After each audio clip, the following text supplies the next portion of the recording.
تم رواج پر نہ رہو، طبیعت پر نہ رہو، بلکہ شریعت پر آ جاؤ۔ حضرات محترم، تو معلوم یہ ہوا کہ یہ جو بہت زیادہ آج شادی کرنا سب کے لیے بڑا دشوار ہے۔ لڑکے کی شادی ہو تو، لڑکی کی شادی ہو تو کئی سال آدمی محنت کرتا ہے، کوئی سعودیہ میں، کوئی بمبئی میں، کوئی دہلی میں، اور ایک دن کی بلا وجہ کی کوئی فائدہ نہیں، دکھاوا میں وہ 4-5 سال کی کمائی خراب کر ڈالتا ہے۔ 4-5-6 بچے کماتے ہیں، وہ محنت و مشقت کر کے گھر والوں سے دور رہ کر کس طرح کام کرتے ہیں یہ کوئی ان کے دل سے پوچھے، مگر ایک دن کے لیے ہم اور آپ دکھاوے میں کہ چاول اتنے لمبے والے لاؤ، گوشت اتنا زیادہ ہونا چاہیے، اتنے لوگوں کو پوچھو، اتنے لوگوں کو بلاؤ، ہمارے تو اتنے لوگ ہیں، بولے بارات ہم 200 سے کم جا ہی نہیں سکتے، اس لیے کہ ہمارے لوگ بہت ہیں۔ کیا کہا؟ ہمارے لوگ بہت ہیں، کس کو ہم چھوڑ جائیں؟ آپ قبر میں جاتے ہوئے کس کو چھوڑ کر جاتے ہو؟ قبر میں جب جاتے ہو وہاں نہیں دکھتا کہ قبر میں اتر کر لوگ کہیں کہ آپ نے ہم کو کبھی نہیں چھوڑا، کسی فاتحہ میں، کسی ولیمے میں، کسی شادی میں آج ہم آپ کو نہیں چھوڑیں گے، آپ کے ساتھ ہم بھی دفن ہو جائیں گے۔ کوئی ساتھی بنتا ہے؟ آدمی بیمار ہو، پریشان حال ہو، اس پریشانی میں دیکھو اس کے اپنے کون ہیں؟ جو مصیبت میں اپنے ہیں، حقیقت میں وہی اپنے ہوتے ہیں، اور جو مصیبت میں بھاگتے ہوئے نظر آتے ہیں۔ آدمی کہتا ہے ہمارا اتنا لمبا پریوار ہے، ہم کس کو چھوڑ کر کے جائیں؟ ارے دوسرے کے دروازے پر آپ تنہا چلے جاؤ، کوئی شرم کی بات نہیں ہے۔ دوسرے کا دروازہ ہے، اس کی استطاعت کیسی ہے، وہ کس حیثیت کا مالک ہے، اس کا کاروبار کیسا ہے، وہ کتنے لوگوں کی آسانی سے ضیافت کر سکتا ہے۔ آپ مہمان لے کر کے گئے، آدمی تو مجبوری میں، جو آدمی کبھی کسی کو شربت نہ پلاتا ہو وہ ٹھنڈے کٹ کی ڈھیر لگا دیتا ہے، وہ محبت اخلاص نہیں ہو تو مجبوری ہے۔ جس نے کبھی اپنے دسترخوان پر کسی کو چٹنی روٹی پہ مدعو نہ کیا ہو، وہ بکرے کے گوشت کھلاتا ہے اور ڈونگے کے پر ڈونگا رکھتا ہے، یہ ضیافت اس کی فطری ضیافت نہیں ہے۔ وہ ہمیشہ اسی طبیعت پہ نہیں رہتا، وہ آپ کو نہیں پہچانتا ہے، وہ آپ سے ہمدردی نہیں رکھتا، اس کی ایک مجبوری ہے کہ اسے بیٹی کا نکاح کرنا۔ میرے بھائیوں، کیا ہم اور آپ ایسے سماج اور ایسے گروہ سے تعلق رکھتے ہیں کہ کسی کو مجبور کریں؟ کیا ہمارا اور آپ کا مذہب مجبوری کا فائدہ اٹھانے کی اجازت دیتا ہے؟ نہیں، بلکہ مذہب اسلام تو کہتا ہے کبھی کسی پر بوجھ نہ بنو۔ جو اس کی طبیعت ہے، جو اس کا مزاج ہے، جس طرح وہ مہمان نواز ہے، اسی طرح مہمان نوازی کر صبر کر کے واپس چلے آؤ، کبھی کسی پر بوجھ نہ بنو۔ مہمان تو وہی ہے جو میزبان پر کبھی بوجھ نہ بنے، ہے کہ نہیں؟ اس لیے آپ حضرات اسی اعتبار سے مہمان بن کر جائیں کہ سامنے والا خاطر خواہ اور اپنی فطرت کے مطابق اس پر بوجھ نہ بنے، پریشان نہ ہو، آپ کی ضیافت کرے۔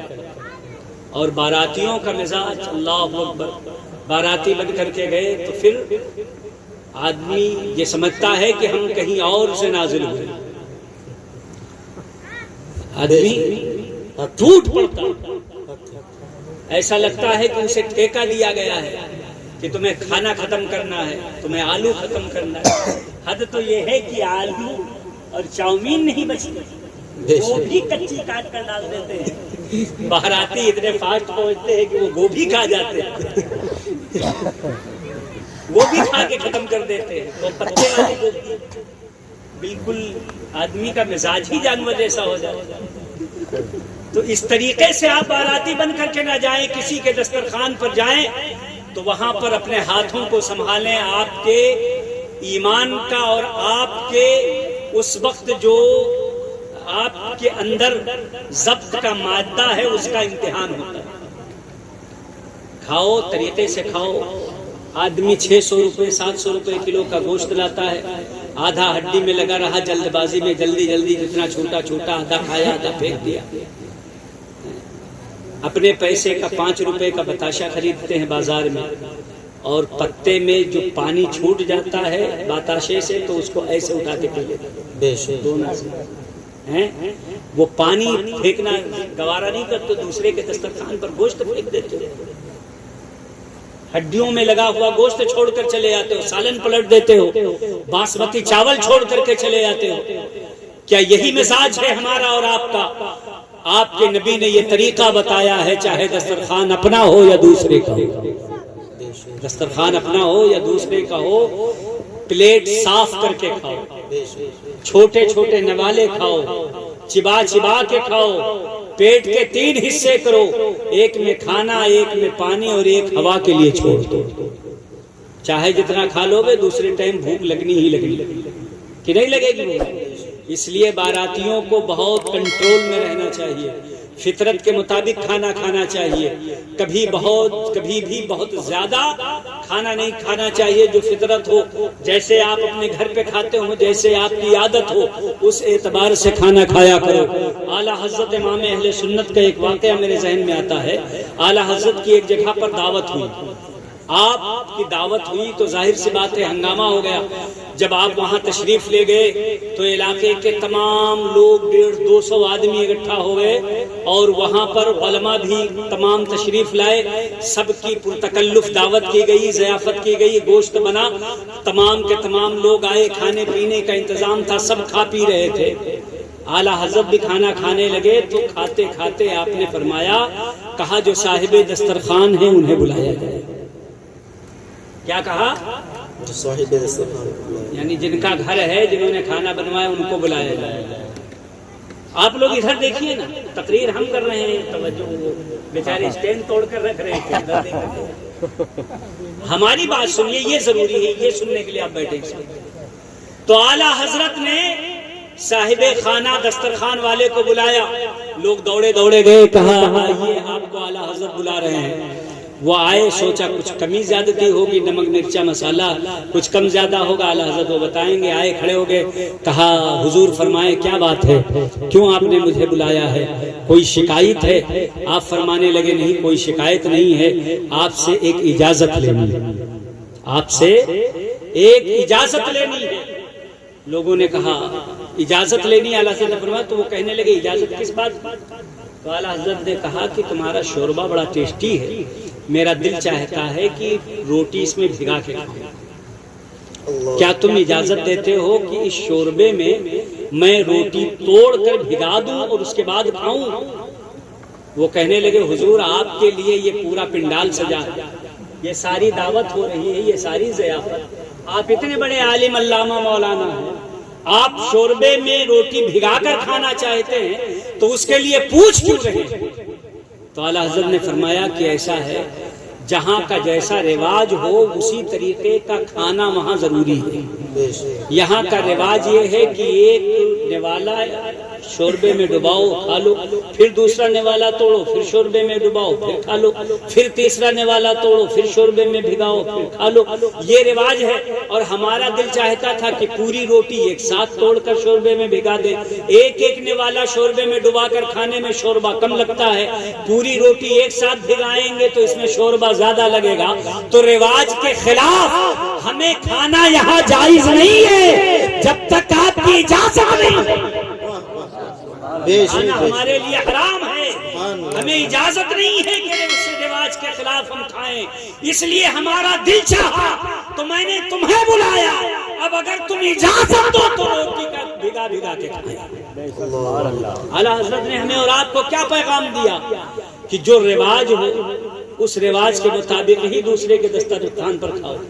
مثلاً آپ بازار جاتے ہو، 1-2 پیس میٹھا کھاتے ہو، یہ رواج ہے، 2-3 پیس میٹھا کھا لیا جاتا ہے، یہ رواج ہے، رسگلہ 1 پیس کھاتے ہیں، چھینا 1 پیس کھاتے ہیں، اور بوٹی 2-3 پیس کھا لیتے ہیں، 4 پیس کھا لیتے ہیں۔ اب اس سے زیادہ اگر کھانا ہے تو لڑکی کے باپ کو بلا لو، اس کو سامنے کھڑا کر لو، ٹھنڈا 1-2 گلاس پیتے ہیں کہ 1.5 لیٹر کوئی پیتا ہے، تو رواج کے خلاف اگر پینا ہے تو اب لڑکی کے باپ کو بلا لو، اجازت لے لو، سامنے کھڑا کر لو، اور اگر نہیں بلاتے ہیں تو خلاف رواج کھانا پینا جائز ہے۔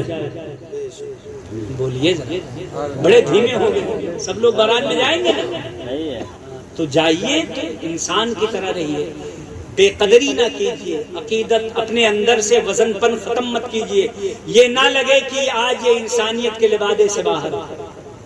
دوسرے کے ہاں آپ گئے ہیں، آپ نے نوکری کا پیسہ تو کسی کو دیا نہیں ہے، اگر پانی لانے میں تاخیر ہو جاتی ہے تو ناک بھاؤں مت چڑھا، آپ کسی سے جھگڑا مت کیجیے، وہ بھی صاحب عزت ہے، یہ اللہ نے اسے بیٹی والا بنایا ہے تو کیا اس کی عزت نہیں ہے؟ بولو، آپ کو اللہ نے بیٹا دے دیا تو آپ ہی کی ساری عزت ہے، ارے بیٹا بیٹی تو اللہ دیتا ہے، آپ کی اس میں کیا خصوصیت ہے؟ جسے چاہا بیٹا عطا فرما دیا، جسے چاہا بیٹی عطا۔ یہ اللہ رب العزت کا فضل ہے، اور بیٹا ہی بیٹا ہو تو بیٹی کی بھی ضرورت ہے کہ نہیں کائنات میں؟ اگر سب کے یہاں بیٹا ہی بیٹا ہو اور کہیں بیٹی ہو ہی نہ تو پھر یہ دنیا کتنی سونی رہے گی۔ آپ مکان بنا لو کتنا ہی عالی شان خوبصورت، نقشہ پاس کروا کے دنیا کی ساری نعمتیں اس کے اندر لا کر بھر دو، مگر یہ بتاؤ وہ مکان جنت کی طرح ہو سکتا ہے؟ جتنی نعمتیں جنت میں ہیں آپ کے مکان میں ہو سکتی ہیں؟ جنت کا تصور، اس کی نعمتوں کا تصور ہی نہیں۔ مگر جنت میں بھی ابو البشر، ہم سب کے باپ حضرت آدم تنہا تھے تو گھبراتے تھے، وجود زن سے ہے کائنات کے اندر نور اور رنگ و روغن، یہ اللہ رب العزت نے کائنات میں زینت بچیوں سے رکھی، بیٹیوں سے رکھی۔ ضرورت ہے آپ بیٹے والے ہیں تو آپ کو بیٹی کی ضرورت ہے، اگر بیٹی والے ہیں تو بیٹے کی ضرورت ہے۔ اللہ نے دونوں کو جوڑے میں بنایا ہے، اور جب دونوں جوڑے میں ہیں تو ہر ایک کو ایک دوسرے کی ضرورت ہے کہ نہیں؟ سب ضرورت مند ہیں، اس لیے کبھی بھی آدمی کو اترانا نہیں چاہیے، کسی پر ظلم نہیں کرنا چاہیے، کہیں جاؤ تو انسانیت کے حدود میں رہو۔ اور آخری بات، یہ چند لوگ جتنے لوگ بیٹھے ہیں اپنے دوست احباب کو بتا دینا، ہم لوگ بھی بارات میں جاتے ہیں، بفر سسٹم ہوتا ہے تو ہم لوگ ہلتے ہی نہیں، اپنی جگہ پہ بیٹھے رہتے ہیں، جو مقدر میں ہوگا لا کے آدمی دے دے گا، کھا لیں گے، پیاس تو مٹ ہی جائے گی، بھوک تو ختم ہی ہو جائے گی، سارے آئٹم کھانا کوئی ضروری ہے؟ مگر ہماری اور آپ کی عادت کیا ہے؟ جیسے ہی ادھر اشارہ ہوا تو لوگ بھیڑ کی طرح بھاگتے ہیں، بفر سسٹم، جانوروں کی طرح دوڑ پڑتے ہیں، اپنا وقار، لاکھوں کی آپ کی عزت ہے، کروڑوں کی آپ کی شان ہے، آپ کے پاس مکان ہے، زمین ہے، جائیداد ہے، آپ 2 روپے کے گجیا کے محتاج ہیں، کبھی نہیں دیکھا ہے؟ یہ اپنی ساری مریادہ، اپنی ساری شان و شوکت چھوڑ کر آپ بفر سسٹم کی طرف دوڑتے ہوئے نظر آتے ہیں۔ جس نے بفر کا انتظام کیا ہے، اگر وہ ہو سکے مہمان نواز ہوگا تو آپ کی بیٹھے بیٹھے ضیافت کرے گا۔ ہم شان والے ہیں، اپنی جگہ پہ بیٹھے ہوئے ہیں، ہم کھانے کے لیے دوڑتے نہیں ہیں۔ ایسا نہیں کہ زندگی میں ہم نے برفی نہیں دیکھی ہے، چھینا اور رسگلہ نہیں دیکھا ہے، کسی کے رسگلے کی لالچ میں ہم دوڑ کر کے ادھر بڑھ جائیں گے، ایک دوسرے کا دھکا کھائیں گے، کٹوریاں اور پلیٹیں چھینیں گے، ایک دوسرے کو دھکے دیتے ہوئے بفر سسٹم میں گھس جائیں گے۔ ایسا نہیں، اللہ نے ہمیں شان والا بنایا ہے۔ شیر کبھی گھاس نہیں چرتا ہے، وہ گوشت کھاتا ہے یا بھوکا مر جاتا ہے۔ انسان کی قدر یہ ہے، وہ اپنی شان میں رہے گا، اپنی عزت میں رہے گا۔ ہم تمہارے دروازے پہ آئے ہیں تو اتنے گئے گزرے نہیں ہیں کہ جانوروں کی طرح دوڑ دوڑ کر کے کھائیں۔ ہم بیٹھ کر کے عزت و وقار کے ساتھ جو کھانا ملے گا وہ کھائیں گے، ورنہ بھوکے واپس چلے جائیں۔ تو بفر سسٹم کی طرف دوڑیں گے؟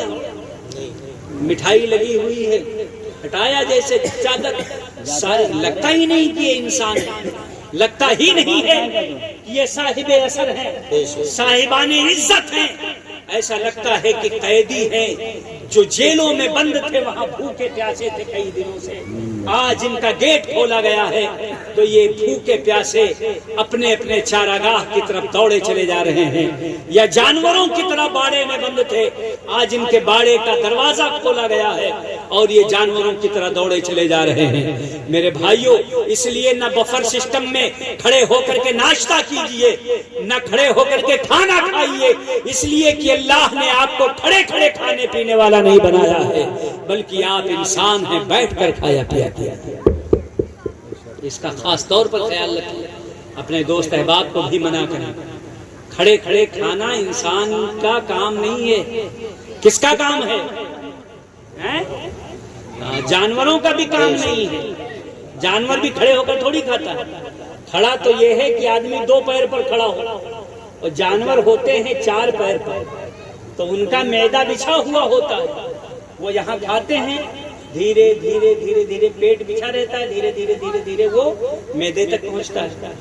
آدمی کھڑا رہتا ہے تو اس کا معدہ سیدھا اسٹیٹ میں، یہاں کھایا سٹاک سے معدے پہ پہنچا، بیماری بن گئی، اٹیک کے خطرات بڑھ گئے، کھڑے ہو کر پانی پیا، گردہ فیل ہونے کے امکانات بڑھ گئے، آدمی بواسیر کا مریض ہو گیا، آدمی اٹیک کا مریض ہو گیا، دل اس کا تیزی سے بھاگنے لگا، خون کا دورانیہ بڑھ گھٹ گیا، بی پی گھٹ بڑھ گئی۔ یہ صرف اسی طریقے سے غیر خیالی اور غیر ارادی طور پر غلط طریقے سے کھانے پینے سے ہوتا ہے۔ آپ مصطفیٰ کی سنتوں کے دائرے میں آئیے، اپنا سسٹم صحیح کیجئے، آدھے سے زیادہ مرضوں پر آپ کو یوں ہی کنٹرول ہو۔ آپ کھڑے ہوں گے تو معدے پہ اثر آئے گا، مسانے پہ زور پڑے گا، کھڑے ہو کر کچھ کھائیں گے پیئیں گے تو وہ سیدھا معدے پہ اٹیک ہوگا۔ معدہ خراب تو سب کچھ خراب، لیور خراب تو سب کچھ خراب، لیور کمزور ہوا، گردے فیل ہو گئے، آدمی ڈیمیج ہو گیا، آدمی خراب ہو گیا۔ اس لیے مہلک بیماریوں سے بچنا ہے تو رسول اللہ کی سنتوں کو اپناؤ، نبی کی سنت و سیرت پر چلو، بیٹھ کر جس طرح نبی نے فرمایا سر کو ڈھانک کر داہنے ہاتھ سے آہستہ آہستہ کھاؤ، اور ایک لمٹ میں کھاؤ، قاعدے سے کھاؤ۔ اللہ تعالی ہمیں اور آپ کو ان چند جملوں پر عمل کی توفیق عطا فرمائے۔ وما توفیقی الا باللہ، وآخر دعوانا الحمدللہ رب العالمین۔